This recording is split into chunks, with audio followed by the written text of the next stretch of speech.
Olá, pessoal! Então, eu gravei uma videoaula fazendo aí a demonstração das relações métricas no triângulo retângulo e agora eu vou explicar cada uma delas, certo? Aqui eu tenho relações métricas. Foram essas aqui que a gente encontrou. Essa primeira aqui diz o seguinte: A igual a M mais N. Significa dizer que a medida da hipotenusa é exatamente igual à soma das medidas das projeções. Segunda relação, A vezes H igual a C vezes B. Ou seja, a medida da hipotenusa multiplicada pela medida da altura é igual ao produto das medidas dos catetos, C por B.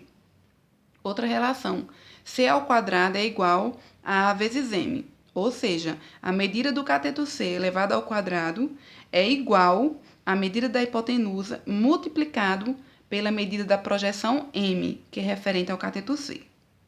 Outra relação, B ao quadrado é igual a A vezes N. Portanto, a medida do cateto B elevado ao quadrado é exatamente igual à medida da hipotenusa multiplicada pela medida da projeção N, que é referente ao cateto B, certo? Outra relação, B vezes M igual a C vezes H. A medida do cateto B multiplicada pela projeção M, que é referente ao cateto C, é exatamente igual à medida do cateto C multiplicada pela altura. A outra relação, B vezes H igual a C vezes N.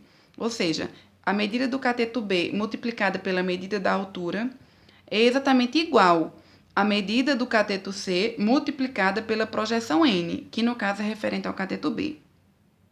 Outra relação, H ao quadrado é igual a M vezes N, ou seja, a medida da altura elevada ao quadrado é exatamente igual ao produto das medidas das projeções, M por N.